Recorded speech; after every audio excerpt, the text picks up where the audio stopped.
Bueno, pues tiempo ya de entrevista, tal y como les habíamos adelantado. Nos vamos hoy hasta San Bartolomé, hasta el municipio de San Bartolomé, para hablar con el portavoz de Coalición Canaria, en este caso David Rocío. Muy buenas tardes, David. Muy buenas tardes, Paola, buenas tardes a los oyentes. Y muy bienvenido. Los vicentes. Muy bienvenido. Bien hallado, como siempre. David, vamos a hablar de muchísimas cosas, evidentemente, que tienen que ver con el municipio de San Bartolomé, pero antes, por actualidad, básicamente, porque todavía hay reacciones por todos lados con respecto a la manifestación del pasado 20 de abril. ¿Qué lectura haces de esa manifestación? ¿Qué mensaje cabe captar, digamos, por parte de quienes se han manifestado el pasado 20 de abril? Que no fueron pocos. Lo primero, respeto máximo a los participantes, a sus reivindicaciones, que ya decíamos con anterioridad, que muchas compartimos porque estamos preocupados y nos preocupa el territorio, y más a Coalición Canaria. No voy a poner ni más ni menos, porque es verdad que yo creo que todos los que residimos en estas islas al final estamos preocupados y nos preocupa el territorio, la filosofía que se ha llevado, la ideología, el planteamiento que se ha hecho y sobre todo lo que nos preocupa y el sentido medioambiental que tenemos. Lo manifestábamos hace mucho tiempo cuando se hablaba de la LZ2 y el soterramiento, que estábamos por ella, por el sentimiento de pertenencia de la población de Lanzarote, de Canarias en sí, y por el sentimiento a esa reserva de la biosfera, a ese sentimiento medioambiental, a ese sentimiento patrimonial, a ese sentimiento cultural, etcétera, etcétera, ¿no? Entonces yo creo que muchas de las personas que iban ahí iban por esa línea, ¿no? Entonces yo creo que la conclusión que hay que sacar es una conclusión común, de que el modelo tiene que modificarse hacia el cuidado, es decir, hace años se cambió el modelo del todo incluido hacia una oferta en la que el turista participara más con nosotros en la convivencia, el turismo rural, la vivienda vacacional, el potenciar las queserías, las bodegas, y que participara un poco más y dejara más el dinero en el local, ¿no? No solo ese todo incluido que pagaba el dinero fuera y se quedaba fuera y aquí no daba más que un trabajo y mal pagado, ¿no? Sino que participaran en esa economía local, potenciando pues lo que se ha potenciado, las bodegas, las queserías, la hostelería, mucha hostelería que ha emprendido y ha aprendido potenciando el kilómetro cero que va asociado a la agricultura, y eso se ha conseguido, ¿no? Pero hay que poner un límite para no morir del éxito, y es lo que hablamos y yo creo que es una conclusión de la que sacamos. Y ahora lo que hay que poner los trámites para regular como se ha potenciado desde el Gobierno de Canarias la vivienda vacacional, el decreto de ley de vivienda de medidas urgentes, como se ha potenciado desde el Cabildo en aquellos espacios naturales, porque tienen una carga que hay que vigilar y hay que controlar y hay que, al final, limitar. Y para esto hace falta las herramientas, lo llevamos reivindicando muchísimos y todas las fuerzas políticas, el PIOT, el Plan Nageria, el Plan Insular, al final hablamos de un montón de mecanismos que hace falta poner en marcha para regular. Y eso es lo que tenemos que trabajar, todas las fuerzas políticas. Y dejando los colores a un lado, porque al final esta manifestación que algunos han querido politizar o poner colores, yo creo que no se trata de eso, se trata de dejar a la ciudadanía que se ha expresado y en lo que yo creo que todas las fuerzas políticas tenemos que compartir. Y no liderar, porque ahora nos toca a nosotros liderar, y es liderar ese cambio plasmado en base a ordenanzas que permitan esa regularización, ese PIOT que permita que no se hagan más construcciones de las que se establezcan, a esos planes que al final limiten la carga de los espacios naturales, de las que se han puesto en marcha con el compañero consejero Samuel, del Volcán del Cuervo y Caldera Blanca, pero todos los demás, que también hay algunos que son competencia municipal y que requieren al final que haya una coordinación, para que al final yo creo que vayamos hacia un modelo más de protección hacia el medio ambiente y de todas las filosofías que se buscan con las políticas 2030. Pero ahora nos toca a nosotros trabajar y menos poner piedras en el camino, empezar con la crítica constante, porque lo que se van a poner sobre la mesa son los documentos vivos, y lo que se pide, y yo creo que la ciudadanía lo que ha reivindicado es participación. Nosotros que estamos en la gestión, nos toca no ponerlos en la mesa, y a los que están en la oposición les toca hacerlo lo más plural posible. Y hacer, como bien decías, comenzabas diciendo, no voy a decir quién más y quién menos, ¿no? Porque al final yo creo que también un poco de autocrítica, ¿no? En el sentido de que llegamos tarde y esto no viene de hace un mes, ni 2 meses, ni 3 años, ni 5, esto viene de hace muchísimos años, donde han estado gobernando al final pues todos los partidos y colores políticos. Justamente hoy en el Parlamento, David, se ha aprobado una moción para impulsar, con el tema del planeamiento que comentábamos, impulsar el planeamiento en las diferentes islas y en los diferentes municipios, y para empezar, digamos, a plantear un cobro a los no residentes en cuanto a la entrada a los espacios naturales, protegidos. Pero no se ha hablado de eso que está sobre la mesa desde hace por parte incluso de Fernando Clavijo también, que no descarta o no ha descartado la posibilidad de esa ecotasa. No se ha hablado hoy en el Parlamento. ¿Cuál es tu opinión particular sobre la ecotasa en Canarias? Hay que valorarlo muchísimo, porque al final ese tipo de impuestos, de ecotasas, que es una carga al turismo, sin vincularlo a ninguna finalidad, pues estamos hablando de un impuesto que al final no tiene el por qué ir hacia determinado mantenimiento o conservación, ¿no?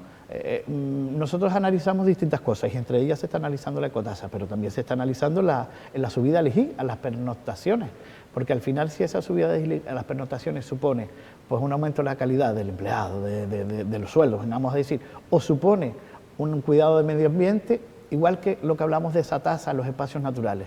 Pues nosotros en Lanzarote tenemos algo importante que Jesús Machín ha reiterado muchas veces, el consejero, que es que hay que cuidar el hoyo. La imagen que nosotros tenemos de la Jeria es el hoyo, pero en productividad no da ni 3 veces menos la productividad de un hoyo a un cultivo de la vid en zanja.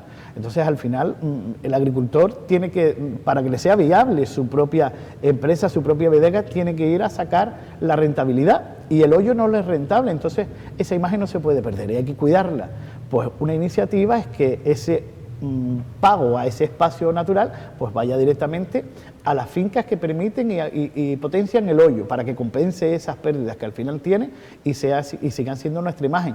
Está claro que la protección tiene que ir y no van a poder cambiarla, pero ya que no se puede cambiar, no puede ser un perjuicio económico, porque si no vemos cómo durante años se ha ido abandonando esas fincas que suponen un empeoramiento de nuestra imagen como isla, como entorno, y ese tipo de finalidades o de impuestos finalistas pues sí están bien utilizados. Cuando hablamos de esa cotasa hay que analizarla, porque esa subida al IGI de las pernoctaciones, que al final vaya que se queden, en este caso en destino, que se queden en las islas y que suponga un bienestar, ya se hable de para el ciudadano, para la población en general o para los trabajadores los mismos, se valora y se está valorando. De verdad que es algo muy importante que también se ha conseguido y que este movimiento social pues ha impulsado o le ha dado celeridad, y eso es positivo. Si al final este tipo de cosas son positivas porque nos preocupan a todos las mismas cosas, y es el entorno, las islas y la calidad de vida de los mismos ciudadanos, por supuesto. Vamos a irnos hasta San Bartolomé, por cierto, el municipio en el que estamos, incluso nosotros ahora mismo. Vamos a irnos hasta San Bartolomé, pero vamos a seguir hablando de todo esto de alguna manera. ¿Cómo está afectando o cómo afecta todo esto de la masificación turística, todo lo que estamos viviendo, ¿no? La masificación turística y los motivos que llevan a esa masificación en San Bartolomé? ¿Cómo ves el municipio, David? Sobre todo, ¿qué medidas crees que se están adoptando? Aunque las competencias sabemos que son limitadas desde los ayuntamientos, pero ¿cómo ves que se está gestionando todo esto en San Bartolomé? Claro, nosotros tenemos que tener un análisis más global, porque desde el inicio del desarrollo del turismo en la isla de Lanzarote, San Bartolomé fue el perjudicado. A nivel turístico tenemos cero. Cuando se distribuyó los suelos turísticos en la isla, por mucha costa que nosotros teníamos, se determinó que aquí iba al aeropuerto, y en compensación a dejarlos sin suelos turísticos y irse estos a Yaiza, Tías y Playa Blanca, hablamos de los municipios turísticos, San Bartolomé se acogía a esa zona industrial. Sin embargo, después, con el paso de los tiempos, las zonas industriales prosperaron, bueno, el acuerdo era una en San Bartolomé, la central, y una pequeña en Playa Blanca, por distancia. Sin embargo, Arrecife y Argana ha prosperado una zona industrial que nos ha comido todo el terreno. Vemos como en Tías, incluso en anteriores, preparaban una zona industrial de 1 millón. Vemos como otros municipios se apuestan también a ese tipo de ingresos para ese municipio, porque al final ese tipo de ingresos van para sus vecinos y nadie quiere perder en el mercado. Entonces, después volvemos a un cambio en el que se potencian las casas rurales. Cuando ya los municipios rurales empiezan, San Bartolomé tienen un poco de espacio y tiene la creación de sus casas rurales. Y después hablamos del auge de la vivienda vacacional, en donde San Bartolomé, sí es verdad que ahí tiene por encima de los datos o del porcentaje que debería tener. Pero aún así tiene un mayor número de viviendas vacías. Entonces la política de la vivienda vacacional, siendo regulada y siendo San Bartolomé, hay localidades que sí y otras que no. en las que tienen, o zonas que sí y zonas en las que no, en las que tiene un potencial para que se dé esas condiciones de vivienda vacacional. La vivienda vacacional en las poblaciones rurales no solo es apta, es deseable, es potenciable. Lo único que tiene que tener es una regulación, un límite, en que cualquier piso no valga, porque al final nos tenemos que enfocar en la promoción de un turismo de calidad, porque el de la vivienda vacacional deja el dinero en el entorno, y eso es positivo, y San Bartolomé por fin, y los propietarios, está obteniendo un dinero directamente del turismo, y eso hay que protegerlo, quiero dejarlo claro. Pero hay que tener otro tipo de enfoques en cuanto a la vivienda, porque hablamos de que hay mucha vivienda vacía, que se pueden iniciar planes de recuperación, de captación. Hay un proyecto realizado con Inés Rojas a la cabeza como consejera, que se llama el Europam, un concurso a nivel de Europa en el cual se realizaban 40 viviendas de protección oficial, VPO, y que concluyó. Ya tenemos hace muchísimos años que tenemos el proyecto realizado, 40 viviendas preciosas, porque era un concurso, repito, a nivel europeo, en el que se enfocaban en una casa antigua, que está similar a una que hay en San Bartolomé, que sirvió como modelo, y que alrededor de ella, utilizando el patio canario como huerto comunitario, alrededor de cada una de ellas se hacía 4 viviendas, entonces eran 10 viviendas. El suelo estaría en la unidad de actuación del Quintero, donde mismo iba al colegio, o va al colegio, y en la que nunca se ha trabajado desde el Ayuntamiento de San Bartolomé para poner ese suelo a disposición del gobierno. Entonces hay muchas políticas en las que hacer y no centrarse en la crítica, porque veo al Partido Socialista muy enfocado, muy aireado en la falta de vivienda, en señalar mucho a la vivienda vacacional, pero cuando tienen ellos la responsabilidad, un proyecto listo, con todo en marcha, para que se hagan los informes pertinentes y ponerle a disposición del Gobierno de Canarias 40 viviendas de protección oficial desde hace años, ahí están en una gaveta. ¿Y qué explicaciones le han dado a esto, David? La explicación es que falta desarrollar el suelo. Lo que nosotros siempre habíamos dicho del Colegio Quintero, cuando ellos decían en el 2019, el Colegio Quintero cuenta con todos los parabienes, le guste o no a Coalición Canaria, el tiempo ha demostrado que no. Estamos en 2024, 5 años después, y no hay colegio ninguno, ni una piedra que se haya puesto en el mismo. Eso demuestra que el suelo no estaba con todos los parabienes, como ellos decían. Se trata de una unidad de actuación, y en este caso pasa lo mismo. No han desarrollado la unidad, han ido enfocándose, como también lo hice yo, y quiero decirlo, el plan general o el inicio del plan general estaba tan cercano que hacer de forma paralela el desarrollo de esta unidad de actuación, creíamos que era lo mejor era conjuntarlo, y en la conjunción está, en ese plan, borrador del plan general, están los documentos y los informes para sacar hacia adelante esa unidad de actuación y que ese suelo salga de forma conjunta, plan general y esa unidad de actuación que te ponga y te libere ese suelo. Por lo tanto, todavía no está. Entonces, lo que falta es lo mismo que en su día faltaba para el Colegio del Quintero, a no ser que se determinen los informes que hablen de la emergencia, la necesidad, que es real, que se puede trabajar en ello para que se potencie y pongan a disposición este suelo, que el Gobierno de Canarias, con los dineros que al final tiene y está potenciando en vivienda pública, haga estas 40 viviendas que tiene San Bartolomé guardadas en una gaveta y que no les gusta al Partido Socialista nombrar, pero es así y hay que ponerse a trabajar, y están ahí con un concurso que se hizo, Inés Rojas, Europam, y la verdad que es un proyecto muy fascinante, muy bello, y que culmina en una necesidad real que tiene la ciudadanía. Luego le preguntaremos al alcalde en alguna ocasión que lo tengamos, pues qué va a ocurrir o si hay intención, en cualquier caso, de sacar de la gaveta, como bien dice, este proyecto de estas 40 viviendas de protección oficial. Lo haremos en el próximo pleno a través de una moción para que se inicien todos los trámites a poner el suelo a disposición del Gobierno de Canarias. Pues, hablando de poner a disposición, iba a ir a otro tema, pero mira, en esa línea justamente del tema del suelo, ¿qué ocurre con el tema del Centro de Salud de Playa Honda? Porque claro, es de estas cosas que yo te lo comentaba rápidamente mientras nos colocábamos los micros, ¿no? Es de estas cosas que uno no entiende. Claro, tenía una entrevista con el alcalde, yo te lo comentaba, le preguntaba evidentemente por ese centro de salud de Playa Honda, él ha insistido muchísimo, sabemos que ha ido a diversas reuniones en el Parlamento de Canarias incluso para hablar sobre este futuro centro de salud de Playa Honda, parece que las cosas iban bien, y en la última entrevista me comentó que resulta que no, que le decía a la consejera, le trasladaban que no iban a hacer ese centro de salud de Playa Honda. Seguidamente, al día siguiente, sin ir más lejos, me llegaba una nota de prensa por parte de Coalición Canaria, declaraciones tuyas, David, en las que celebraban el desbloqueo del Centro de Salud de Playa Honda. Evidentemente, pues No lo entiendo, ¿no? En este caso, este cruce de declaraciones.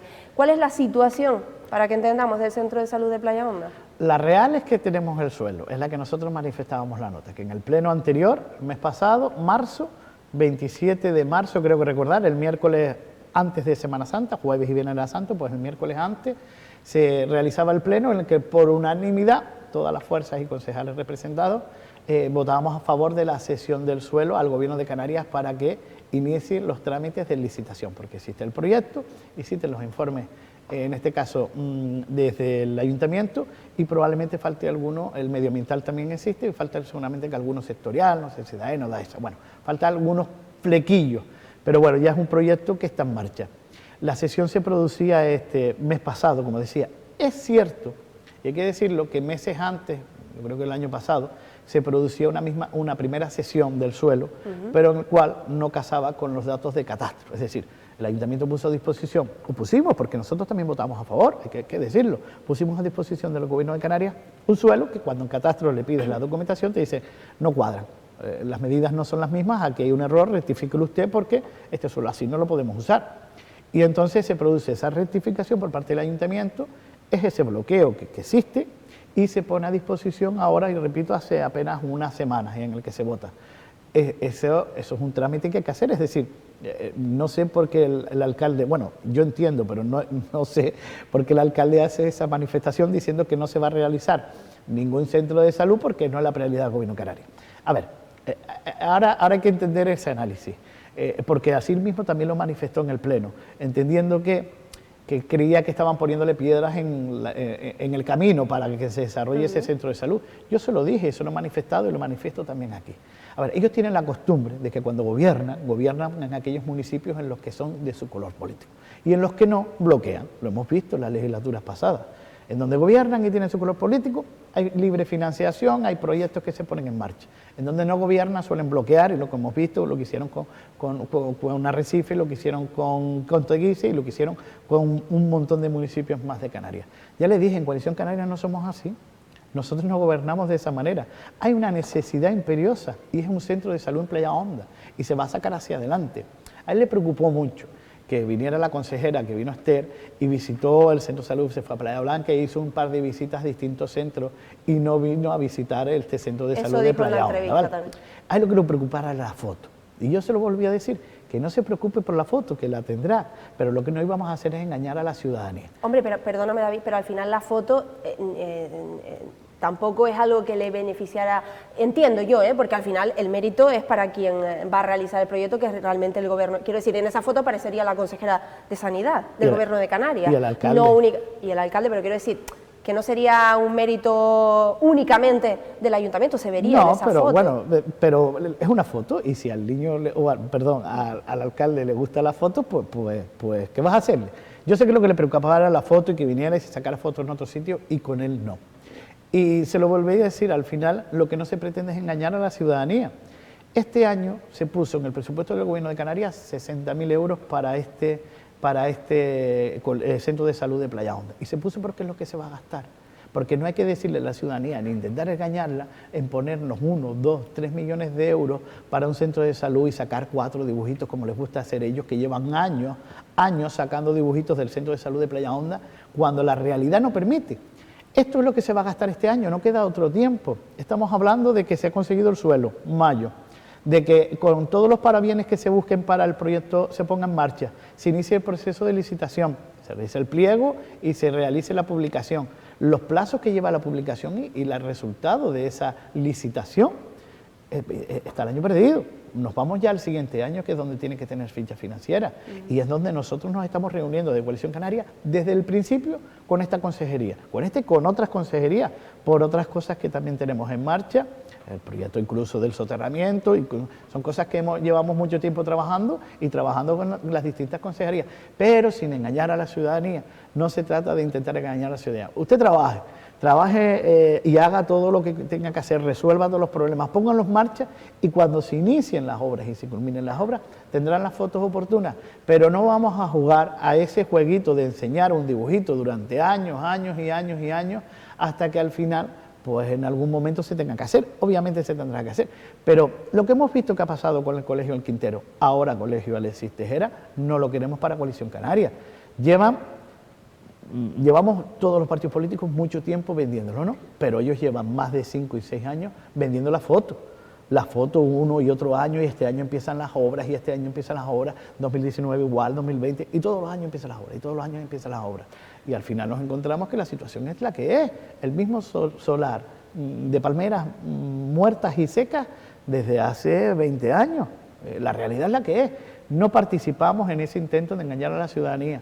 No participemos. Y si a él le molesta que nosotros seamos claros y sinceros, pues se va a tener que seguir molestando, de verdad. Hombre, a ver, es que yo te preguntaba por tanto, lo has mencionado también ahora lo del futuro SEIP Alexis Tejera, porque te lo preguntaba porque claro, son dos temas, tanto el del futuro Centro de Salud de Playa Honda como el SEIP Alexis Tejera, en los que el alcalde, yo diría que es de los dos temas en los que más ha insistido en estos últimos meses. Entonces, claro, evidentemente, tanto por un lado como por el otro, yo no digo que sea la verdad de uno, la verdad de otro, culpa de uno, culpa de otro, pero evidentemente cuesta mucho entender que alguien, sea quien sea, esté poniendo obstáculos para que salgan adelante estos dos proyectos.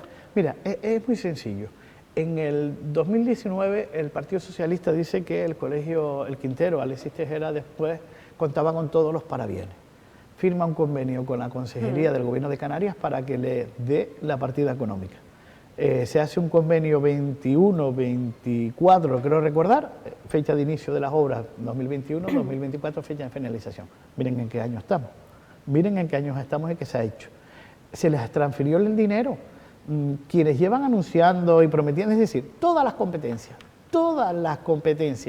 para realizar el Colegio Alexis Tejera las tienen en su mano el Ayuntamiento, porque el Gobierno de Canarias se le transfirió, ellos hacen la licitación, les transfirió la cuantía económica y les dijo, pues ustedes encárguense de todo esto. Mira lo que nos ha llevado el tiempo, ¿quién lleva prometiendo? ¿Qué obstáculos le ha puesto el Gobierno de Canarias a ellos para que hicieran el colegio? Ninguno. Le ha puesto todas las facilidades, todas, inclusive un convenio que no van a cumplir, 21-24, las obras del 21 y el dinero que aportaban en el 21, creo que era 1.500.000, ahí están, generando intereses que encima en el presupuesto del gobierno del Ayuntamiento de San Bartolomé se suman, es decir, que encima nos han hecho un préstamo en el que nosotros disfrutamos de los intereses. Y 2022 igual, y 2023 igual, y 2024 igual. Si se cumple ese convenio, el que se caduque la fecha de finalización y no se ejecute, podría el Gobierno de Canarias decirle, mira, a ustedes le firmamos un convenio 2021-2024 y no ha hecho nada. Y ese dinero, que hay otros centros educativos de las islas que están deseando pedirlo, y nosotros lo tenemos en una cuenta suya, de su municipio, generándole intereses para su beneficio, y no se ha utilizado para lo que se tenía que utilizar, que era mejorar las instalaciones educativas en Canarias. Podría decirlo perfectamente, y después nos echamos la mano a la cabeza diciendo, no, es que el Gobierno de Canarias nos pone trabas. Las trabas los pone quienes incumplen aquellos acuerdos, que no va a poner la línea. Aviso, no va a poner la línea para que no tenga otro titular y se siente aquí la semana que viene diciendo que el de Coalición Canaria le dijo que se lo iba a quitar. No, pero tendría toda su lógica, porque quien ha incumplido aquí los plazos son ellos, quienes han sido incapaces de sacar la licitación son ellos, y quienes llevan intentando engañar a la ciudadanía, poniendo el dibujito y diciendo que las obras empezaban en el 2019, luego en el 2020, luego en el 2021, luego en el 2022, luego en el 2023 y luego en el 2024 son ellos. ¿Y sabes la última? Pues la última es que se saca a licitación ese colegio y se le dice con un informe negativo de intervención, porque contemplan las mejoras, contempla los accesos a este centro como mejoras. Y bueno, la interventora decía que los accesos eran una necesidad que se había que realizar, porque no podíamos hacer un colegio sin acceso, por obligación, había que llegar de alguna manera. Y entonces se dice que eso no se puede contemplar como acceso. Sin embargo, a través de informes jurídicos, ellos lo llevan a cabo, levantan, no lo tienen en cuenta en su informe de intervención y lo sacan hacia adelante. Pues resulta que al finalizar ese proceso, las empresas vienen y dicen, pero mira, esto está como mejora, yo participo, ¿cuánto cuesta? No se había puesto ni cuánto costaba esa mejora. Pues esa mejora vale 1,5 millones de euros. Hombre, poner una mejora en un contrato de licitación de 1,5 millones de euros, me parece a mí que era muy arriesgado. Evidentemente la empresa les dijo, yo les hago el 10%, llego hasta los 150.000 euros, no voy a hacer ese 1,5 millones. Entonces ahora hay que tirar todo a la basura y empezar el procedimiento otra vez de cero. Por cabezudos, por morrugos, por incompetentes, por incapaces, porque encima en el mismo pleno le dijimos, que ya lo decía la interventora, que tuvieran en cuenta que era una necesidad lo de los accesos y que tenía que llevarse por otro proyecto, porque había que garantizar esos accesos y porque estábamos hablando de una mejora que cuantificada era de una cantidad tan importante que no garantizaba que el proyecto se hiciese. Creo que estábamos haciendo era perder el tiempo. Y así nos manifestábamos tanto la oposición, el Partido Popular, como nosotros en el Pleno. Y el tiempo, otra vez, en este caso del Colegio Quintero, nos vuelve a dar la razón, cosa que no quisiera tener nunca, pero lamentablemente ya son muchos los años en los que van dándonos la razón y el colegio sigue sin hacerse. Bueno, pues David, nos hemos quedado sin tiempo. Yo insisto, espero que, independientemente de las versiones de cada uno, lo importante, yo espero que salgan adelante los proyectos, porque son dos proyectos fundamentales en el ámbito educativo y en el ámbito, en el sector de la sanidad, sanitario. Así que esperemos que puedan ver la luz de la forma que sea. Sí, sí, la localidad de Playa Honda, con 12.000 habitantes metidos en cartillas en el centro de salud, en zona sanitaria de Arrecife, no es normal, no es lógico. Yo creo que podríamos hacer una independiente. Lo estamos trabajando en Coalición Canaria, sin engañar a la ciudadanía, sin grandes publicaciones, sin fotos de dibujos, pero sí trabajando, y el próximo año ya se iniciarán las licitaciones para que esto sea una realidad. Esperemos que la obra no dure mucho más de esta legislatura y se pueda cumplir, sino por lo menos el inicio sí garantizado que sea en esta legislatura. Y en cuanto al Colegio El Quintero, pues veremos cómo son los plazos, porque este está en manos del Ayuntamiento y yo del Ayuntamiento de San Bartolomé. Yo espero que sí, porque, es decir, llevan 5 años, más, es que tropezándote todos los días, ya por rutina tienes que avanzar y hacerlo. Entonces yo espero que sí, pero no me sorprendería que nos encontráramos escollos continuamente. Bueno, veremos qué les dicen en el próximo pleno también y qué nos dice a nosotros en la próxima entrevista que tengamos con el alcalde. Muchísimas gracias, David. Gracias. A ustedes. Y a todos ustedes, nada, no se marchen, que en unos instantes estamos de vuelta en Tiempo de Tertulia de Periodistas.